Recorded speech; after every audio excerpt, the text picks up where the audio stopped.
Mankasitraka fenanao manaraka ny fahitalavitra TNTV anatin'izao fotoanan'ny fampahalalam-baovao izao. Asanay ianao hanaraka ny antsipirim-baovao hatramin'ny farany. Ny resaka tsy fandriam-pahalemana avy eo anivon'ny polisy-pirenena no ndeha anokavantsika ity fampahalalam-baovao ity. Tratekin'ny polisy-pirenena ny tambazotra mpanao kidnapping sy asan-jiolahy, saingy mbola misy ireo naman'izay karohana amin'izao fotoana izao. Raha ny fanazavana azy tamin'ny tompon'andraikitra eto anivon'ny polisy-pirenena Antranono dia efa mpanao ny eloka indrindra ny fakana-keriny ireto tratehaka ireto. Hoaratsika avy hatrany ny fanadihadiana mahakasika izay. Sarin'ny polisy-pirenena ny sasany amin'ireo jiolahy pakan-keriny araka ny tatitra nataony androany. Tetỳ amin'ny foibe toerany polisy miady amin'ny eloka-behivavy. Tambazotra iray ihany raha ny tatitra nataony izy ireo no mpanao izay fakan-keriny izay eto amintsika. Tao aorianan'izay hetsika izay zany dia niroso tamin'ilay hoe opération force de frappe ny polisy-pirenena. Inona moa ilay hoe opération force de frappe? Le opération force de frappe io dia le hoe ady amin'ny asan'ny jiolahy mahery vaika amin'ny endriny rehetrarehetra. Ary ny tena nanaovana ezaka manokana izay hita fa kaikaiky mihitsy ary nisy resabe mihitsy moa tatoato amin'ny resaka fakana-keriny. Nanomboka tamin'ny 20 juillet teo zany ny opération natao tamin'ny faritra maro teto Antananarivo ary olona jiolahy pakan-keriny 10 no voasambotra. Nandritra ny opération io koa dia jiolahy anankiroa no lavo zany. Ny anankiray teny Ambohidroa, ny anankiray teny Ambatomaro, satria nisy moa ny fifandonana ka eo anatrehan'izay dia tsy maintsy manao ny fiarovatena ny polisy ary ao anatin'ny fanajana ny lalàna koa nefa manaovana an'izany opération zany. Dia reto moa zany no anisan'ny fitaovam-piadiana tratra tany amin'izareo ireo. Misy ny pistolet automatique, misy ny revolver, misy ny fusil de chasse ary misy koa ny artisanal. Ary fantatsika ihany koa fa ny finday tena miasa betsaka mihitsy anaovana serasera. Ireo misy finday anaky 9 koa zany mbola tratra tany amin'ireo jiolahy reo. Tao anatin'izay opération force de frappe zay dia 320 zany ny jiolahy voasambotra. 110 amin'izy ireo efa migadra any am-ponja. Ny anankiroa efa voalazantsika fa lavo nandritra ny io hetsika io. Raha fehezina hoe inona daholo no atota taratasy sy anenjehana an'ireo andiany jiolahy reo dia association de malfaiteurs, tentative d'enlèvement, zany hoe fikambanany jiolahy sy fikasana akan-keriny ary teo am-piomanana mihitsy zareo ampiketriketrihana an'io. Misy tompona kenkairy iray zany no ketriketrihana ho alaina zany dia teo am-piomanana mihitsy no nahazo vaovao ny teo anivon'ny unité spécialisée ary nanao ny fisamborana teny Ambatolampy. Nisy ihany koa zany reo le hoe fakana-keriny sy fitakiana vola tranga anankiray, ny fikambanana andiany jiolahy anankitelo, ny fitazomana fitaovam-piadiana tsy nazona lalana anankiroa, fanadihadiana tamina délégation judiciaire an'ireo le raha fakana-keriny teo aloha. Satria fantatsika fa na misy raha ny le hoe asa any amin'ny cellule d'enquête mixte dia ny eto anivon'ny polisy-pirenena ihany koa dia tsy miravoravo-tanana fa manao ary miasa ary mifanohana amin'izareo amin'ny enquête mixte. Ka ny fakana-keriny tamin'ny délégation judiciaire izay hitantsika le hoe nakanany PDG any Karomady reny. Mangataka fiara-miasa amin'ny vahoaka hanatrarana ireo mpanao ratsy mbola karohana moa ny polisy-pirenena amongorana ny asa ratsy eto amintsika. Lafin'ny politika avy hatrany ndeha hanohizantsika ny fampahalalam-baovao.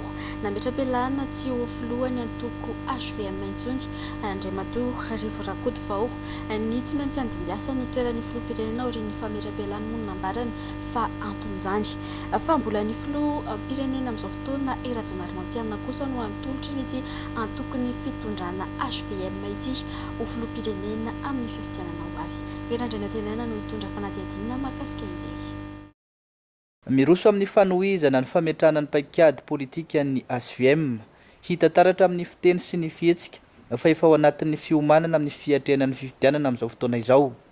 Nametra-pialana tsy ho filohan'ny antoko SVM Intsony Andriamatoa Rivrakotovao izay filohan'ny Anty Mirandolona dingana iomanana amin'ny fandraisana ny fahefana afaka volana vitsy satria araka ny voalazan'ny lalam-panorenana dia izy no tsy maintsy hisolo ny toeran'ny filoham-pirenena raha toka ho kandida ny filoham-pirenena Pernas no amafisiny mantsy fa ny filoham-pirenena Rajaonarimampianina ihany no kandida tolotry ny SVM amin'ny fifidianana filoham-pirenena izay atao amin'ity taona ity. Toko SVM sy ny mpanarady azy toko dia filoha Rajaonarimampianina no atolotritsika sy takitsika mba hilatsaka ho filoham-pirenena ho fidina ary ny fiomanana amin'izany no ilazana amin'ny fomba ofisialy androany fa ny acte administratif moa mbola ho avy ny fialana ny président national tsy hitariky intsony tsy hiala amin'ny SVM akory miala tsy ho président national intsony satria zay takin'ny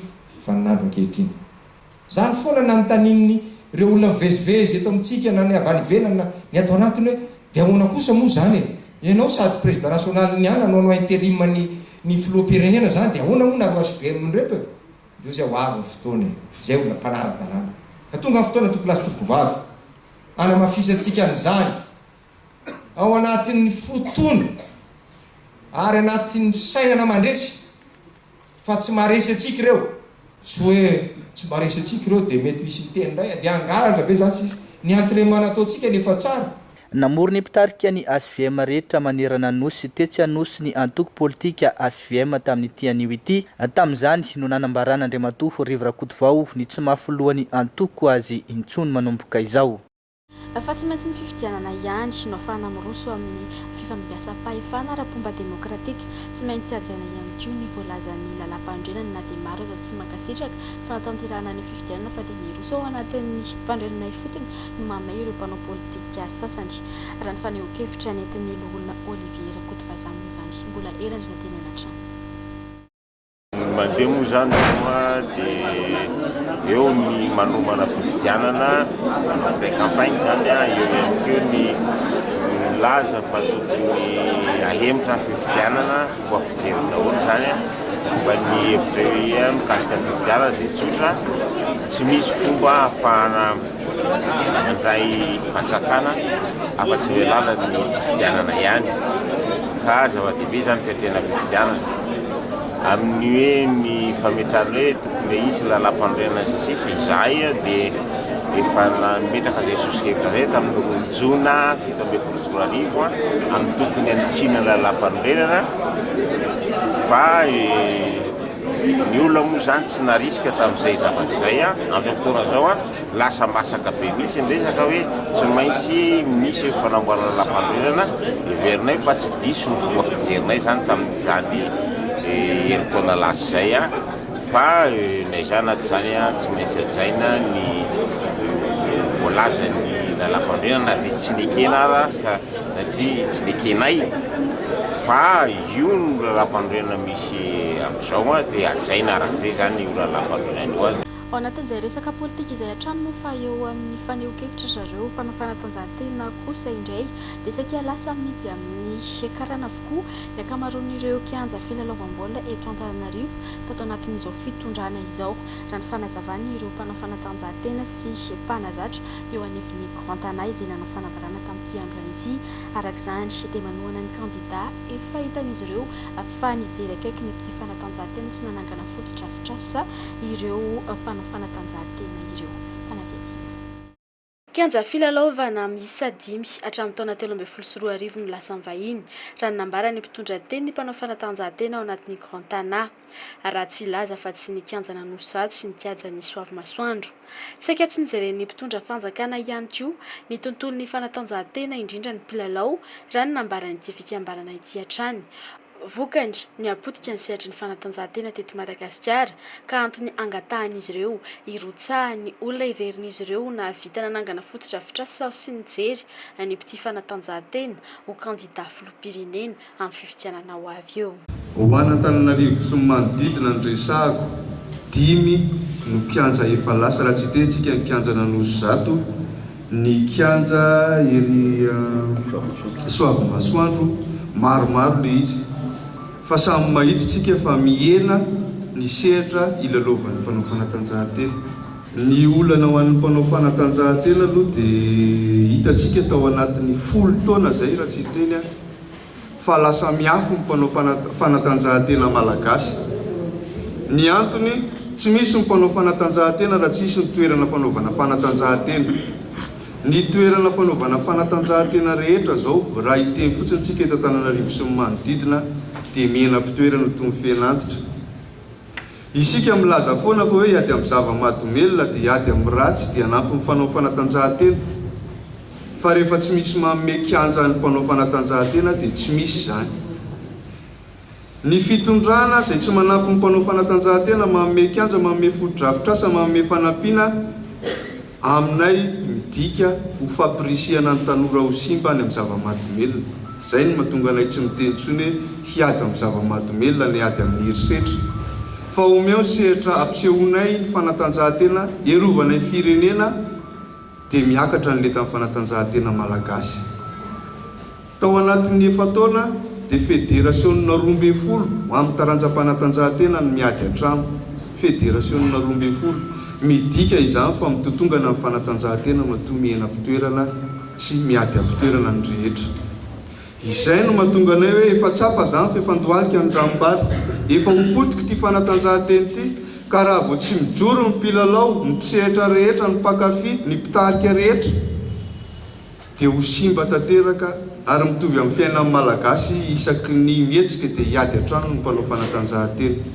omeo sehatra izahay omeny rehetra izahay fa vonona hiaro ny vononam-pirenena malagasy amin'ny taranja rehetra izay no angatahanay ny antony ny safidinay hoe fa maninona ny tonga dia olona ray no teneninay amin'ny fanatanjahantena izay manao fanazarantena sy ny efa hitanay ny lalaona joronay kianja zay zany tsy mila n'le démagogie politique ny tsirairay avy tsony hoe hitondra an'izao rehefa tonga hitondra an'izao fa nenay zay hitanay ny kotrany zay hitanay nanao a no tianay ho avy eo anavitra farak'izay aingana ity fanatanjahantena ity ndray feonana mafizao anso izao moa ny mpity fanatanjahantena rehetra eny fa na ireo mpitantana fédération tsy nitovy hevitra tamin'ny taranja nisy azy avy makasika ireo fitokonana sandikaly kosa ho an'ny mpiasa etsy amin'ny postra malagasy efa misy ny fifampidiniana hoy ny ministra Marc-André Jean de Dieu ao anatin'izay fandaminana izay olan'izay efa miverina miasa tsikelikely ihany koa ireo mpiasa ankilany namaly ireo sandika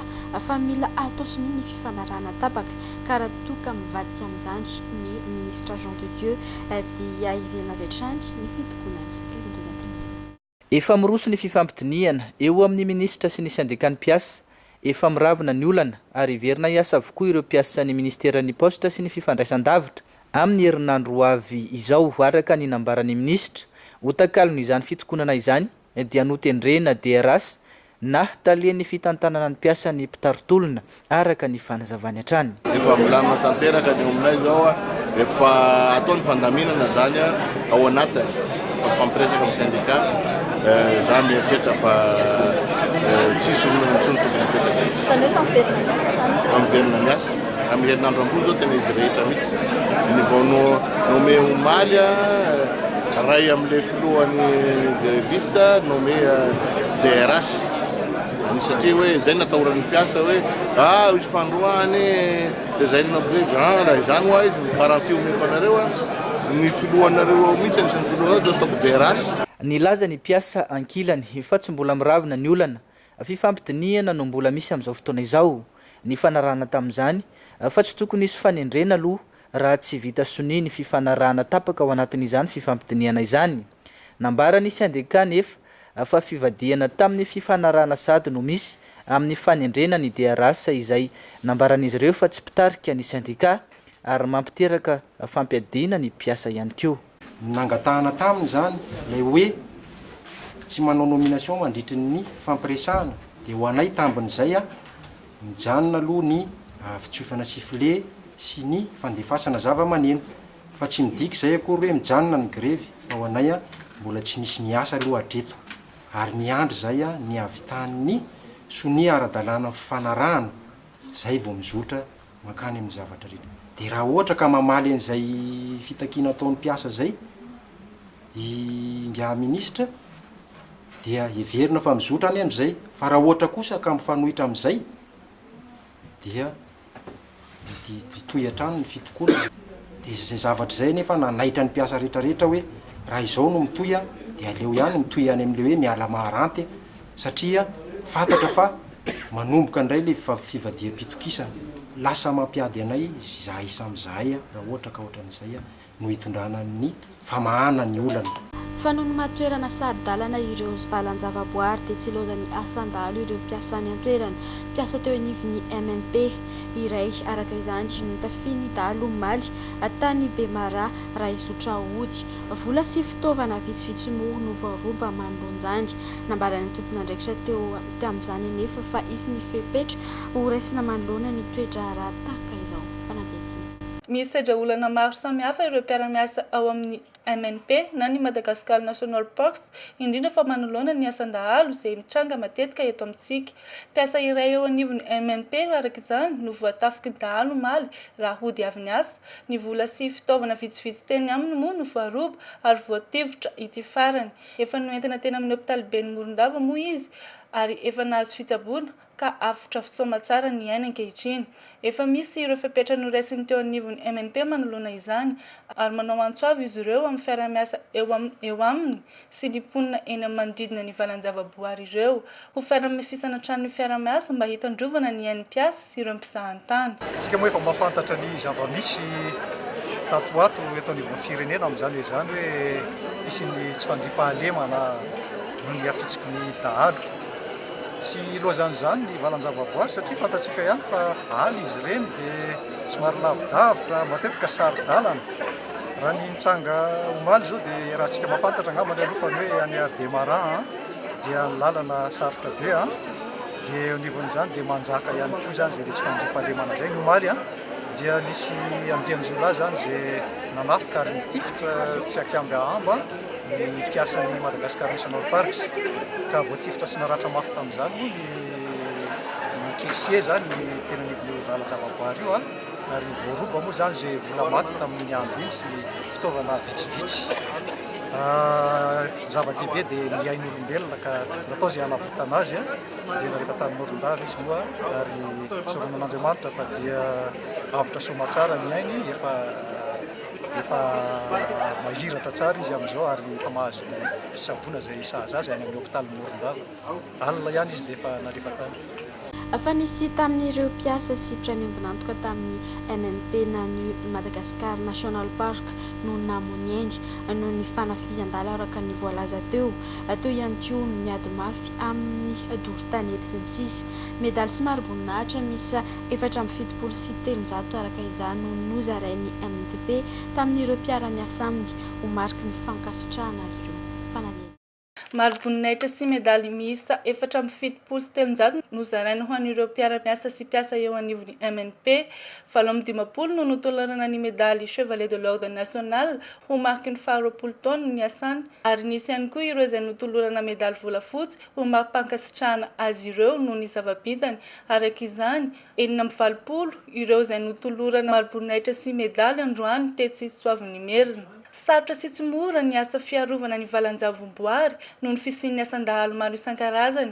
Etsan-danin'izany ny fahalaviran'ny toerana, ny fandaozana ny fianakaviana sy ny sisa. Miendrika ny hotolorana izany mari-boninahitra sy medaly izany araka izany izy ireto.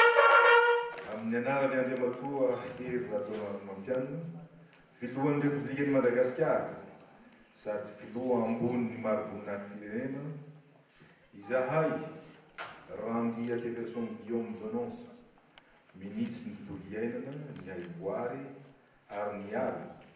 Araka ny fahefana nomenanay dia mametraka anareo ho eo amin'ny mari-boninahitra ny Chevalier de l'Ordre National.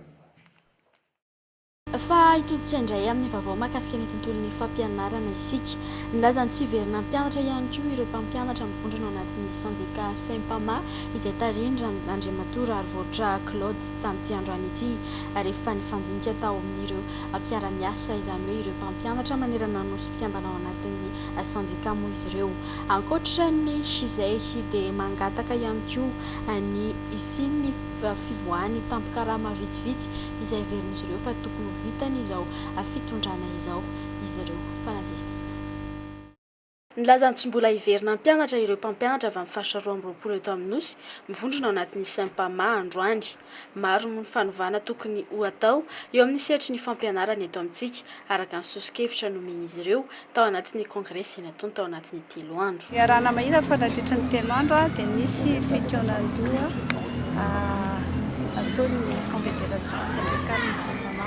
Teboka 3 lehibe zany mivoatra tao anatiny. Voalohany tontolo faharoa ao anatin'ilay projet de décret izay hitantsika izay rehefa nampahafantarina tamintsika dia misy singa ao anatin'io zany. Misy singa maromaro, misy article zany 570. Ny anankiray ihany zany aloha ny à court terme izay hoentinay zany na lany tao anatin'izay fitonandoha izay razavaintsika eo moa dia izy. Ny teboka faharoa zay, teboka fahatelo dia atolotra izay fanolorana ny Front National ny Confédération Syndicale ny Saint-Pama ho ilatsaka ho filoham-pirenena. Misy fanambarana zany ataonay. Ankoatra izay, misy amin'ireo fangatahana noraketin'izy ireo tanatin'ny volavolana didim-panjakana tapaka tao anatin'ny kongresy io ihany. Misy ny fangatahana izay iverin'izy ireo fa azon'ny fanjakana valiana afaka fotoana fohy toy ny fampiakarana ny indemnité de logement ho 3 hetsy ariary ka ny 2 hetsy no takian'izy ireo ho raisina toato. Eo koa ny tampikarama ho an'ny mpampianatra isan'ambaratongany. Fa tanterana androany sy rapetry ny carrefour de formation des métiers et de l'emploi andiany faharoa izay atao etsy amin'ny Alliance Française Andavamamba. Etsika moa izay natao indrindra nampiana ireo tanora sy olon-dehibe mitady asa sy fianarana ahafahany manamafy ny fahaiza-manaony eo amin'ny sehatry ny asa. Trano eva manodidina ny 400 no mampiranty izany eny an-toerana mandritra izay 2 andro voalaza teo izay. Fanadihadiana nataon'ny Andry Aladina sy Lanitra Ronaldo. Etsika iray anampiana ireo tanora navita fianarana amin'ny fitadiavana asa, toeram-pianarana ambony na toeram-pamfanana arak'asa ny Carrefour de l'emploi de la formation des métiers. Tsy ireo tanora ihany anefa no azo tombony ao anatin'izany, fa misy ihany koa ny sehatra natokana ho an'ireo olon-dehibe efa miasa na tsy ka maniry ny tady asa na anamafy ny fahaiza-manaony. Mahatratra amin'ny 400 ireo mpandray anjara ety an-toerana mandritra ny 2 andro raha ny fanazavan'ny mpikarakara. Ankoatra ny fampiratiana, isy ihany koa ny famelabelan-kevitra raina hevitra samihafa, fandraisana mpiasa sy ny sisa raha ny fanazavana trany. Ho an'ny malagasy rehetrarehetra zany eto Antananarivo, ny tanora, ny lehibe, ny mpianatra izay mitady asa dia afaka tonga zany manao visite atao amin'ny standin'ny Carrefour be zany ny exposant ato eo amin'ny 400 zany ny exposant. Misy orinasa ao izay mametraka offre d'emploi maromaro zany. Ankoatra ny famoran'ny fitadiavana asa sy fianarana, maro ireo tombotsoa azo avy amin'ny fisian'ny etsika tahaka izao raha ny fanazavan'ireo tonga tetiny an-toerana. Mbola mpianatra dia ny atokako aty jery resaka activité dia tena le resaka fianarana be dia be mitombony ohatrany hoe misy avantage ho an'ny tanora zany ahitany lalana le ihany rehefa vita bac ny taran'ny ankizy zavatra belabela zany raha ho ankizy mianatra na ho amin'ny mpiasa. Hitako hoe manana tongony izy satria tonga dia manao entretien direct afaka misafidy entreprise maro izy afaka manao entretien fa tsy hoe entreprise iray dia afaka miorienté anazy koa ny entreprise zao mety aminao mety marketing mety hivarotra na varotra na fitantarana compte na resaka amin'ny banque miankanesaka ty dia sady entreprise ngedangeda fa développer amin'ny compétence sy ny expérience. Nanomboka androany ary aritra 2 andro moa ity Carrefour de la formation des métiers de l'emploi andiany faharoa ety Andavamamba ity. Falasandreo orinasa vahiny ho any ivelany avokoa ny ankamaroan'ireo injiniera informatika malagasy ambony dia ambony faripaizan'ireo malagasy ireo nefa dia tsy zarizary ny karamaresin'izy ireo hoe ny Codicom manaitra ny fitondram-panjakana ijeraka ity raharaha ity moa ty fikambanana ity fanadihadiana. Misy orinasa izay ataontsika hoe spécialisé amin'ny recrutement dia tonga eto Madagasikara izy tonga izy aka olona fotsiny anondrana azy any ivelany anondrana azy tonga eto izy zany dia miantson'olo izy dia manao entretien izy dia efa manaiky aloha dia alefa ny any ivelany alefa miasa ny ivelany miasa izy moa izy io na frantsa na maorisy na canada satria ireo moa no hoe no mitendry frantsay vokatra izany dia ho vitsisa ny mpiasa eto amin'ny orinasa malagasy izay manam-pahaizana satria ny tena mahay no alainy zareo dia lasa mahantra zany tsika ny zavatra vokarina eto amintsika miaina ny devise mitsika miaina satria lasa le olona miasa ny ivelany tsisy devise tsony aty nefa reny olona reny mipetraka eto amin'ny orinasa tsika eto dia miasa ho an'ny orinasa ny ivelany antiako tenina mitsiny hoe manao prestation de service ho an'olona ny ivelany izy rehefa mety izy zany dia mandoa devise le orinasa ny ivelany mba azahoany an'ireo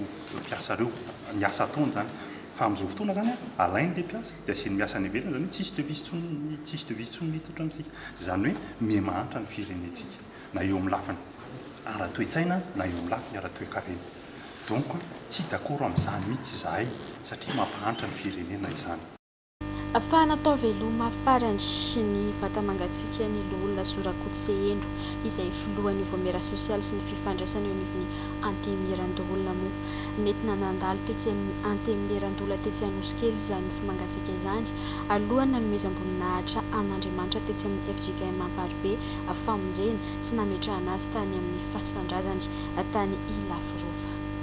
Ho fanaovam-beloma farany olona Zorakoto Endro izay filohan'ny voamera sosialy, kolotsaina ary fifandraisana eo anivon'ny antenimierandolona dia nentina nandalo tetsy amin'ny lapan'ny antenimierandolona Anosikely ny nofo mangatsiaka ny androany fotoana ihany koa nanomezana Ratobok'Lahy ny laharam-boninahitra grand officier de l'ordre national izay natolotry ny filohan'ny antenimierandolona Rivo Rakotovao tamin'ny anaran'ny filohan'ny Repoblika. Ny fotoana moa dia teo ambany fitarian'ity filohan'ny androm-panjakana ity izay notrony fianakaviam-ben'ny antenimierandolona ireo mpikambana amin'ny gouvernement ary ireo solotena avy eo amin'ny fiadidin'ny Repoblika sy ny filohan'ny Kafamad. Nentina nanomezam-boninahitra an'Andriamanitra tao amin'ny FJKM Amparibe famonjena moa ny nofo mangatsikany alohan'ny nametrahana azy tao amin'ny fasandrazany tao Ilaforova. Fa etsika manakatona ity fampalalamba-baovao ity dia ny asa madinika eto ny andro miaradiny ny asan'ny mpivarotra safoka indray no entina amintsika brava vetrany ary. Efa ho 5 taona izao no namelomany ity renim-pianakaviana ity ny ankonany tamin'ny fivarotana sir de miel na ilay antsointsika hoe safoka tantely ireny. Misy karazany roa ny safoka amidiny eto, ao ireo safoka avy any Ambatondrazaka izay somary efa antitrantitra ary ao ireo safoka avy any Fianaratsoa.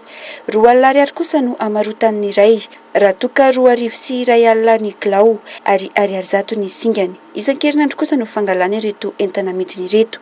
Rehefa tsara ny tsena, malafatra amin'ny 10 kilao isan'andro izy eto ny fiakaran'ny vidiny solotany, ny tsy fisian'ny safoka rehefa fotoany maintany, ireo no olana serainy. Mangony fotsiny moa ny fitopahan'ireo safoka eny an-tsena eny. Fa ny rinatran kosa ny mba ampiroborobo ity asa taona ity. 25 ans eo eo zany nanaovako azy. Izy zany avy amin'ny faikana tantely dia misy avy any Ambatondrazaka. Le somary mainty ohatr'izao zany Ambatondrazaka. Dia le jaune be avy any Fianaratsoa. Mahasamihafa azy zany ny azahoana kokoa le safoka tantely satria raha mividy kilao amin'ny tantely zao mahavita 6 litre pétrole. Rehefa mandeha zao tsena eo amin'ny 2 volana eo zay mahalany 100 kilo eo. Fa rehefa tsy mandeha dia arakarany zany eo 50 ka. Amin'izao zany izy zao 2 alina ariary ny kilao. Mahazo ny nay 500 mbola mahazo amin'ny mpanao kiraro. Amin'ile carburant misondrotra ity zao dia ohatrany sarotra amin'ilay olona amin'ilay fiainana efa sarotra. Izany tsy ohatran'ny taloha intsony zany efa niova be satria ny pétrole zao efa 3 arivo latsaka amin'ny litre. Fa ny rioko zany dia mba hinidinan'ilay izy ohatra hoe midina ohatran'ny vary zany hoe misy fiakarany kely dia misy vidina. Tsy misy asa ratsy fa mahavelona avokoa rehefa ifotorana sy ikirizana. Anjaran'ny tsirairay araka izany no mitazona sy manaja ny asa iandreketany raha tiana ny ahomby amin'ny fiainana. Mankasitraka anao nanaraka izao vaovao izao hatramin'ny farany kapitso indray ny fotoanantsika manaraka metraka ny mandrakitafa indray ary tombo kilasy tombo vary.